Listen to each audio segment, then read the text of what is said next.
Shalom, salam sejahtera untuk kita semua. Kembali lagi bersama dengan kami di channel His Judgment Media Ministry. Pada kesempatan kali ini kita sama-sama akan mempelajari kembali pelajaran Sekolah Sabat di tanggal 8 Maret 2025, pelajaran yang ke-10. Namun sebelum itu mari kita tunduk kepala, kita berdoa. Bapa di surga, terima kasih untuk berkat Tuhan yang boleh kami rasakan sampai pada saat ini. Pada saat ini kami siap untuk mempelajari firman-Mu melalui pelajaran Sekolah Sabat. Tuntun kami, berkati kami. Di dalam nama Yesus Kristus kami sudah berdoa dan mengucap syukur. Amin.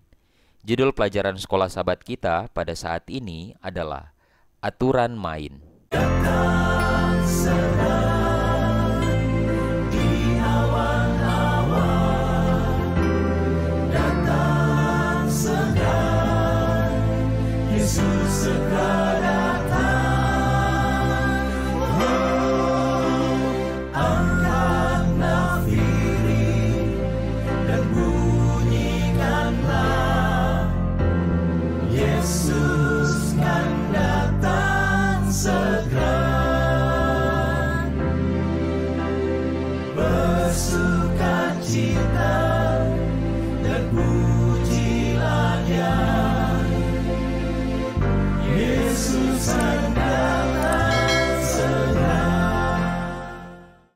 Ayat intinya terdapat di dalam 1 Yohanes 3 ayat 8. Barang siapa yang tetap berbuat dosa berasal dari iblis, sebab iblis berbuat dosa dari mulanya. Untuk inilah anak Allah menyatakan dirinya, yaitu supaya ia membinasakan perbuatan-perbuatan iblis itu. Saudara-saudaraku yang diberkati oleh Tuhan, setelah kejatuhan Adam dan Hawa, Tuhan mengizinkan setan menguasai dunia ini.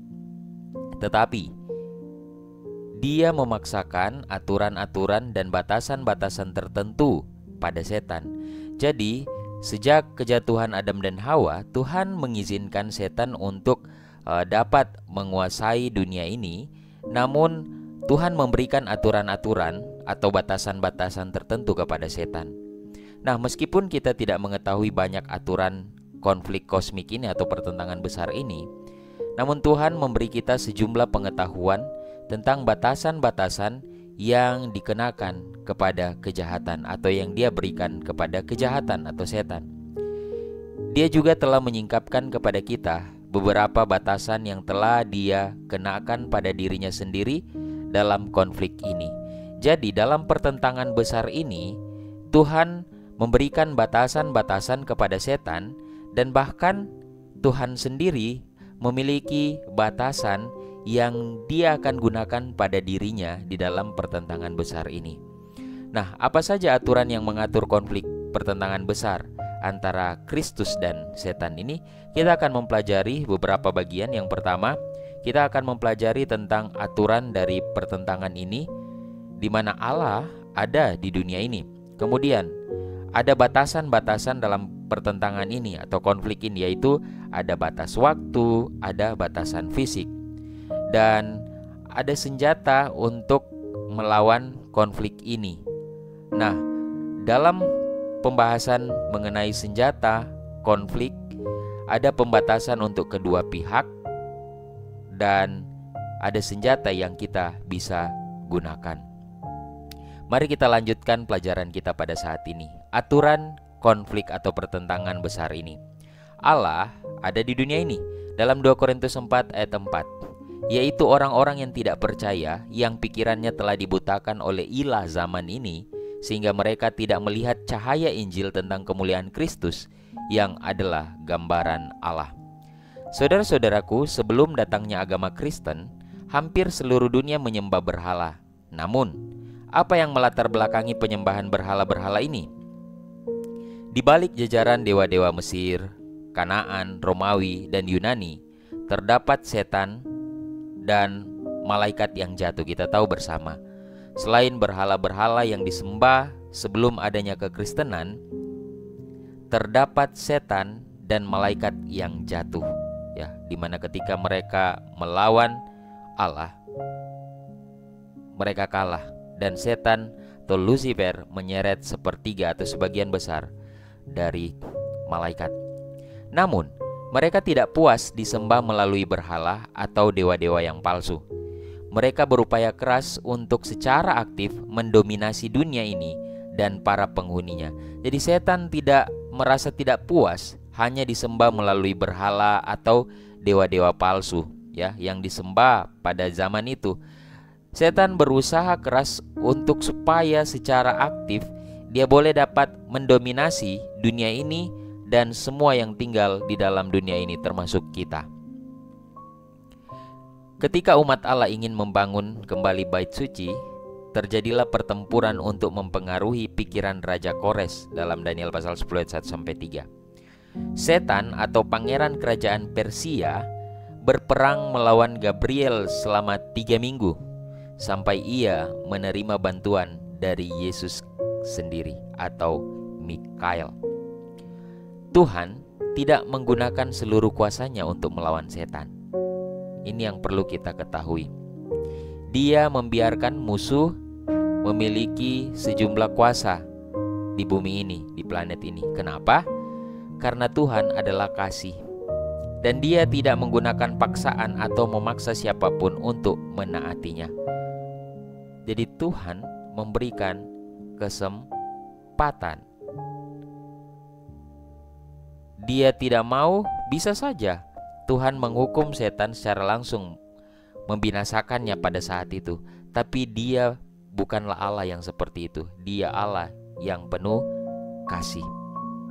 Dia tidak menggunakan paksaan atau memaksa siapapun untuk menaatinya. Mari kita lihat dalam pertentangan besar ini ternyata ada batasan-batasan yang terjadi dalam konflik ini. Yaitu yang pertama adalah batas waktu. Wahyu 13 ayat 2 bagian B. Dan naga itu memberikan kepadanya kekuatannya dan tahtanya dan kekuasaannya yang besar.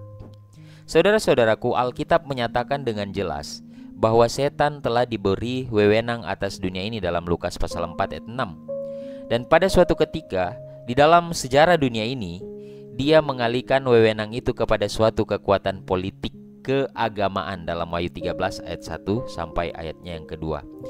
Kuasa ini juga diberikan kuasa-kuasa lain berdasarkan Wahyu pasal 13 ayat 5 dan 7, tetapi ada batas-batas waktu diberlakukan padanya, yaitu 42 bulan yang merupakan satu masa dan 2 masa dan setengah masa, yaitu selama 1260 tahun di dalam nubuatan Alkitab. Dalam Wahyu 13 ayat 5, 11 ayat 2, 12 ayat 6 dan 14.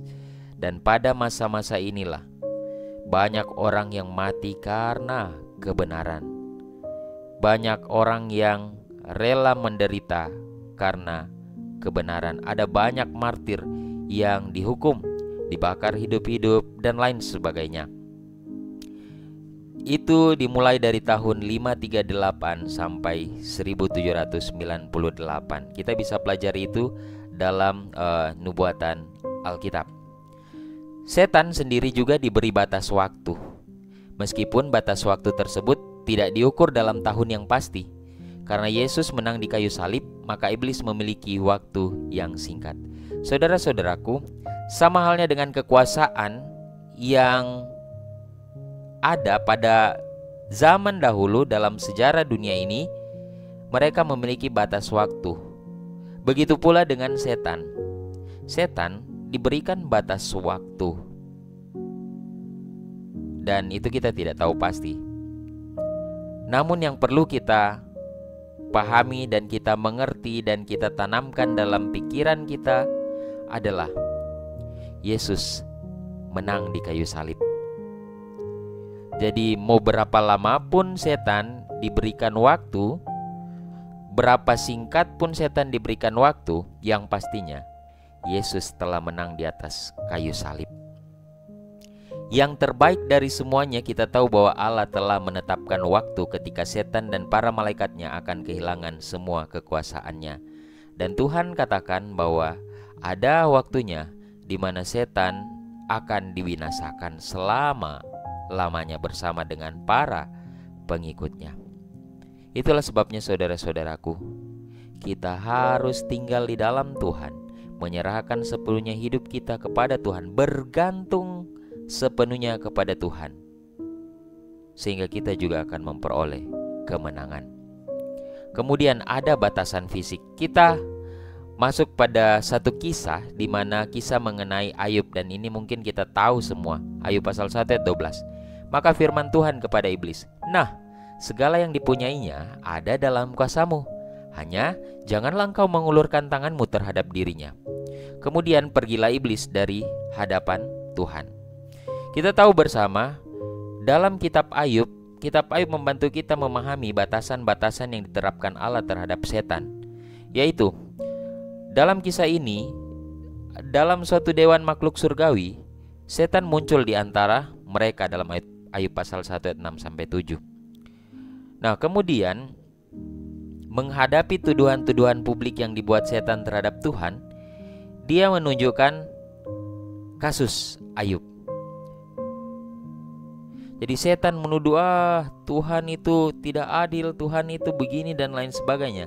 Pada akhirnya Tuhan menunjukkan, ini loh, ada seorang Ayub yang tetap setia. Namun apa yang terjadi? Setan katakan bahwa iya, dia tetap setia karena Tuhan memberikan perlindungan dan tidak adil kepada Ayub. Jadi Tuhan memperlakukan Ayub ini berbeda dari orang yang lain. Setan menyampaikan tuduhan-tuduhannya bahwa Tuhan tidak adil, dan ketika Tuhan menyatakan ada seorang Ayub yang setia, setan kemudian beralibi mencari-cari cara.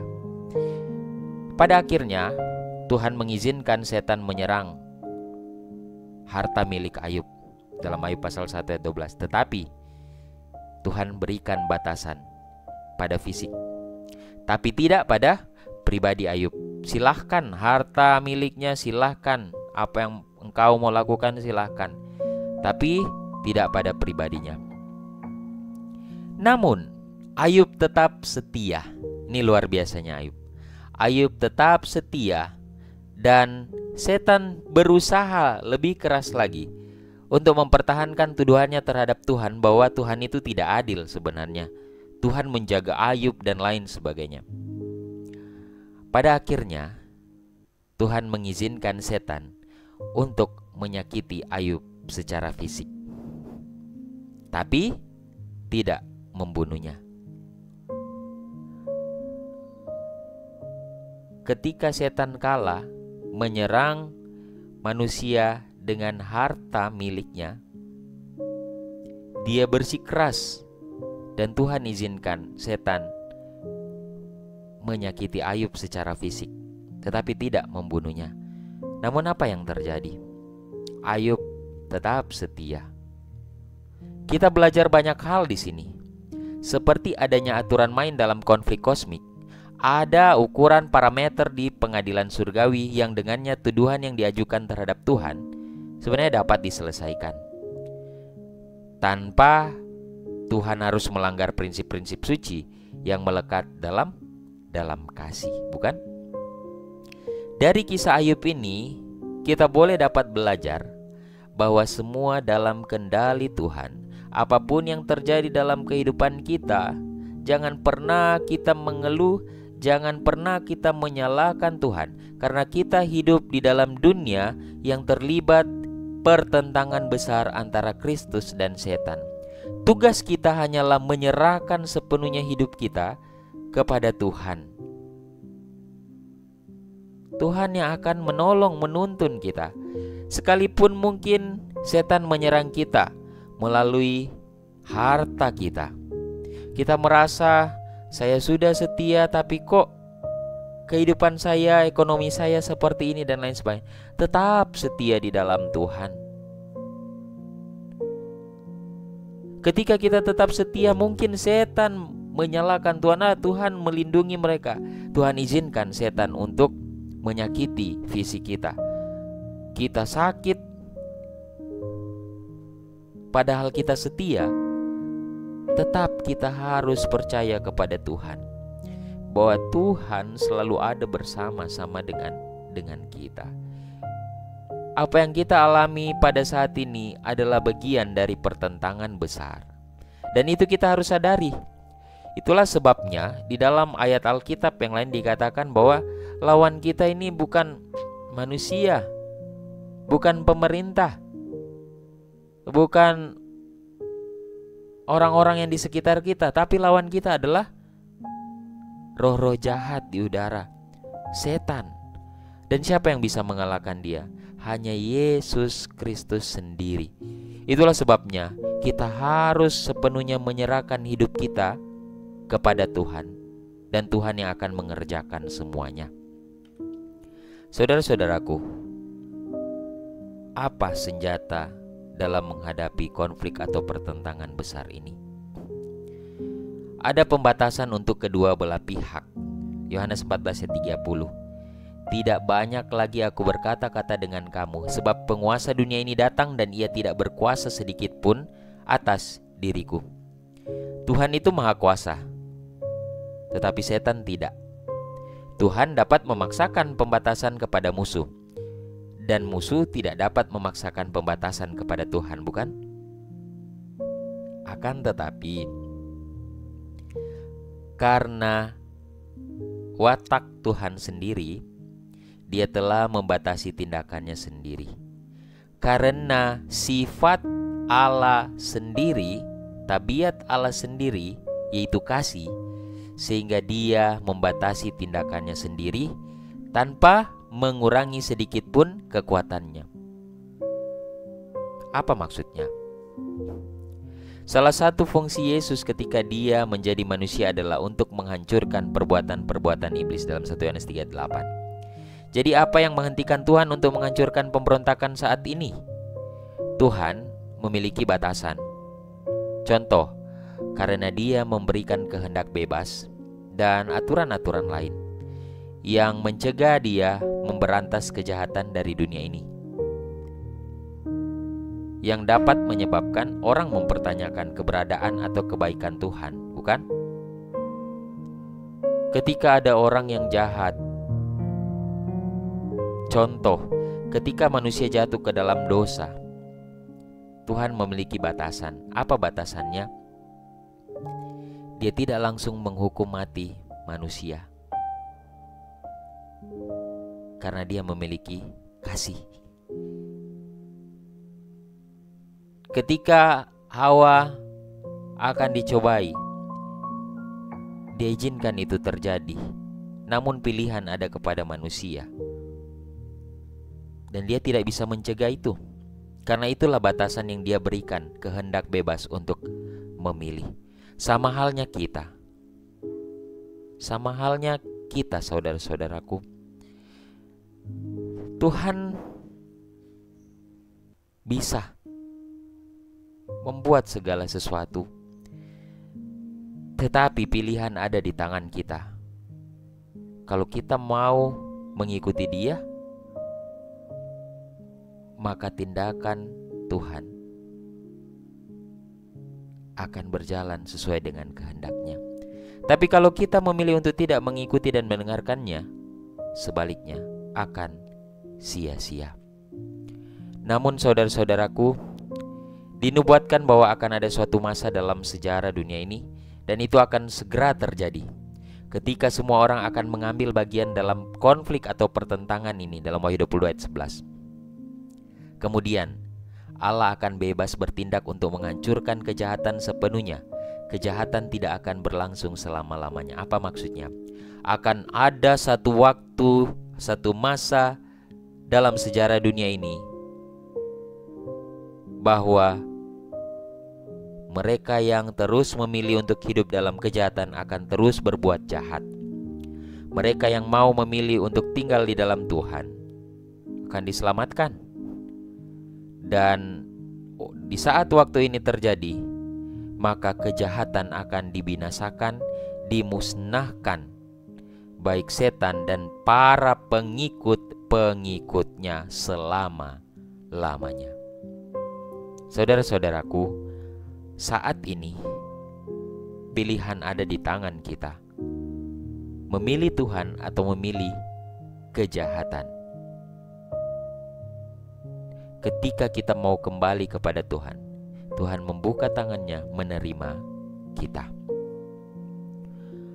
Senjata yang bisa kita gunakan dalam pertentangan besar ini atau dalam konflik ini, Markus 9 ayat 29, jawabnya kepada mereka, jenis ini tidak dapat diusir kecuali dengan berdoa. Saudara-saudaraku, mengapa ada aturan dalam pertentangan besar? Masalah yang diperdebatkan bukanlah siapa yang lebih kuat, karena sudah jelas ya. Sudah jelas pasti Tuhan yang lebih kuat. Masalahnya adalah siapa yang benar? Dan pertanyaannya adalah, apakah Tuhan itu adil atau tidak adil dalam berurusan dengan makhluk-makhluknya? Jadi bukan siapa yang kuat, siapa yang lemah dan lain sebagainya, tidak. Tetapi di sini mau melihat, kalau kita percaya kepada Tuhan, kita percaya bahwa Tuhan yang benar, kita akan ikut Tuhan. Tapi kalau kita tidak percaya, kita tidak akan mengikuti semua perintah-perintahnya, bukan? Dan di sini kita mau melihat apakah Tuhan itu benar-benar adil. Ya, dia memang benar-benar adil. Ketika kita belajar firman Tuhan, kita akan mengerti. Tapi kalau kita jarang sekali mempelajari firman Tuhan ataupun tidak sama sekali, maka kita akan mengatakan Tuhan itu tidak adil, Tuhan itu tidak ada, dan lain sebagainya. Agar masalah ini dapat diselesaikan, saudara-saudaraku, tentunya diperlukan pengadilan yang adil. Agar pengadilan ini adil, tentunya ada aturan-aturan tertentu yang dalam pertentangan besar ini sebagian besar tidak kita ketahui, bukan? Atau ada di antara kita yang tahu sebenarnya apa yang sementara terjadi antara Kristus dan setan? Kita tidak pernah tahu. Selain apa yang dituliskan dalam Alkitab, selebihnya kita tidak ketahui. Dan aturan-aturan yang dibuat oleh Allah sendiri ini harus dipatuhi. Salah satu aturan yang kita ketahui adalah bahwa ada kekuatan yang dapat mendobrak batasan-batasan itu. Ada satu kekuatan yang dapat mengalahkan batasan itu. Kita tidak bisa melawan setan, bukan? Tapi ada cara. Apa caranya? Yaitu dengan berdoa. Dengan kata lain, ketika kita berdoa kepada Tuhan, kita sementara mempercayakan seluruh hidup kita kepadanya, berserah, bergantung sepenuhnya tanpa mengandalkan kekuatan kita, memberi wewenang kepada Tuhan untuk bertindak dengan cara yang tidak akan Dia lakukan jika kita tidak memintanya. Jadi kita minta benar-benar pertolongan dari Tuhan dan Tuhan akan menolong kita. Tidak masalah apakah kita mengerti atau tidak cara kerja senjata ini ya. Bagaimana sih masa saya berdoa bisa dan lain sebagainya. Mungkin kita tidak mengerti secara jelas. Tetapi yang terpenting adalah bahwa cara ini, senjata inilah adalah senjata yang paling berfungsi dan paling jitu. Melalui doa kita dapat mewujudkan nasihat Yakobus. Dalam Yakobus 4 ayat 7, apa katanya? Karena itu, tunduklah kepada Allah dan lawanlah iblis, maka ia akan lari daripadamu. Apa maksudnya? Ketika kita berdoa menyerahkan sepenuhnya jiwa hidup kita kepada Tuhan, itu artinya kita tunduk kepada Tuhan. Kita pasrah. Kita akan membiarkan Tuhan melaksanakan, menolong kita. Dan ketika kita membiarkan Tuhan, sekali lagi, Dia telah menang dan Dia akan selalu menang. Karena ini bukan berbicara tentang siapa yang lebih kuat, karena sudah pasti Tuhan yang lebih kuat. Tetapi ini membuktikan bahwa kita berserah kepada pencipta kita. Kita menyadari kita butuh Tuhan. Kita menyadari hanya Dialah jalan satu-satunya yang dapat menolong kita, bukan orang lain. Dan saat kita tunduk kepada Allah, maka iblis akan lari daripada kita. Saudara-saudaraku, saya mau tekankan kepada kita yang mendengarkan pelajaran ini, percaya sepenuhnya kepada Tuhan.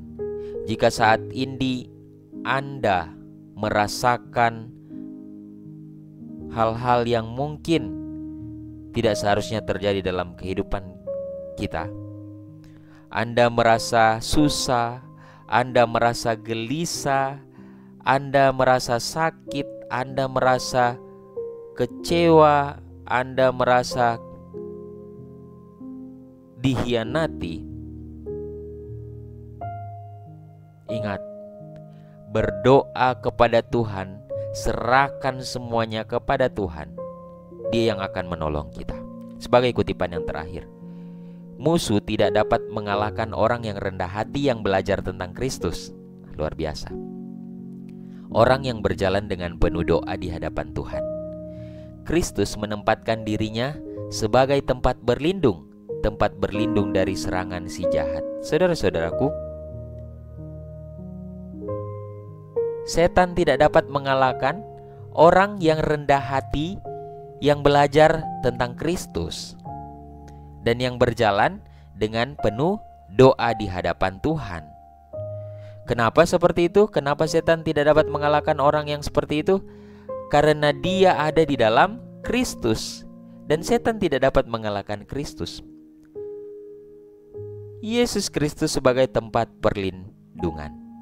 Setan diizinkan untuk menggoda Petrus yang terlalu percaya diri, bukan rendah hati. Orang yang rendah hati. Tapi Petrus ketika dia terlalu percaya diri, setan diizinkan untuk menggoda dia.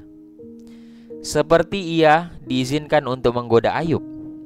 Tetapi ketika pekerjaan itu selesai, setan harus berhenti. Jika setan dibiarkan melakukan apa yang diinginkannya, tidak akan ada harapan bagi Petrus. Ia akan membuat imannya hancur total. Namun musuh tidak berani melangkah sedikit pun di luar wilayah yang telah ditetapkannya. Tidak ada kekuatan dalam seluruh kekuatan setan yang dapat melumpuhkan jiwa yang percaya dengan keyakinan yang sederhana pada hikmat yang datang dari Tuhan. Saudara-saudaraku, ingat, setan memiliki batasan-batasan. Contohnya, setan diizinkan menggoda Ayub, dan itu juga terjadi kepada Petrus. Tapi ingat, Tuhan bilang ada batasan-batasannya. Sama halnya dengan kita. Setan diizinkan untuk menggoda kita, tapi pasti ada batasan-batasannya. Yang terpenting adalah bagaimana kita mau bersandar sepenuhnya kepada Tuhan. Dan setelah itu, setan tidak bisa masuk ke sana. Karena itulah batasan yang Tuhan berikan. Kita harus selalu ingat, aturan mainnya adalah Yesus yang terutama, Tuhan yang terutama sebagai sandaran hidup kita. Maka Tuhan akan menolong kita. Mari kita tunduk kepala, kita berdoa. Bapa di surga, terima kasih untuk firman-Mu melalui pelajaran Sekolah Sahabat saat ini. Kiranya ini boleh menjadi pelajaran yang terbaik dalam hidup kami semua, sehingga kami terus bersandar sepenuhnya, bergantung sepenuhnya kepada Tuhan saja. Karena kami yakin dan percaya di dalam Tuhan ada kemenangan. Kami serahkan hidup kami ke dalam tangan Tuhan. Berkati para pemirsa dimanapun mereka berada. Jaga dan lindungi mereka. Kesehatan, kekuatan baik secara jasmani maupun kerohanian boleh menjadi bagian mereka semua. Di dalam nama Yesus Kristus kami sudah berdoa dan mengucap syukur. Amin. Tuhan kiranya memberkati kita semua.